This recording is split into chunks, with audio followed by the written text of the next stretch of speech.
আগে শুনে নিই যে সুকান্ত মজুমদার কি বলছেন। আমাদের মুখ্যমন্ত্রী স্পষ্ট বলছেন যে আমরা কোনো রাখারাখির কথাতে বিশ্বাস করি না। কেন ভারতবর্ষের নাগরিক নয় তাকে আমরা ভারতবর্ষের নাগরিকদের ট্যাক্সের টাকায় খাওয়াবো, রাখবো? একদম রাখা উচিত না। তো তিনি বলছেন যে আমাদের মুখ্যমন্ত্রী স্পষ্ট জানিয়ে দিয়েছেন রাখারাখিতে বিশ্বস্ত নন। কেন? যারা ভারতীয় নয় তাদেরকে ভারতীয়দের ট্যাক্সের টাকায় কেন খাওয়ানো হবে? তাই আমিও ইনাদের সাথে একমত, যারা ভারতীয় নন তাদেরকে ভারতীয়দের ট্যাক্সের টাকাতে খাওয়ানো না হোক।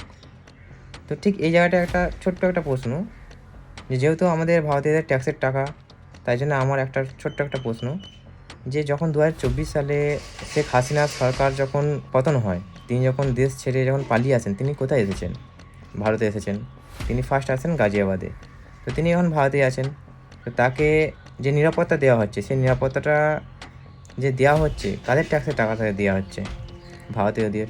তাকে যে খাওয়ানো হচ্ছে, যে টাকা যে রাখা হয়েছে, তার পিছনে যে খরচা হচ্ছে, সেটা কাদের পয়সা?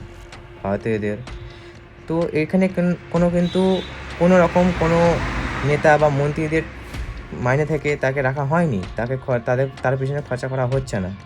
তাই আমার এখানে একটা প্রশ্ন, তাকে কেন রাখা হচ্ছে? তাহলে এটাও তো ঠিক ততটাই কার্যকর হওয়া উচিত। তাকেও যেন রাখা না হয়, এটাও সবাইকে যেন একটা দাবি হয় যে না, তাকেও রাখা হবে না, তাকেও বার করে দেওয়া হোক, সে অন্য দেশে চলে যাক, কিন্তু আমাদের ভারতীয়দের টাকা এইভাবে নষ্ট হতে দেবো না। তাই জন্যে আমার একটা ছোট্ট অনুরোধ, যে যেন হাসিনাকেও যেন আমাদের ভারত থেকে যেন বের করে দেওয়া হয়।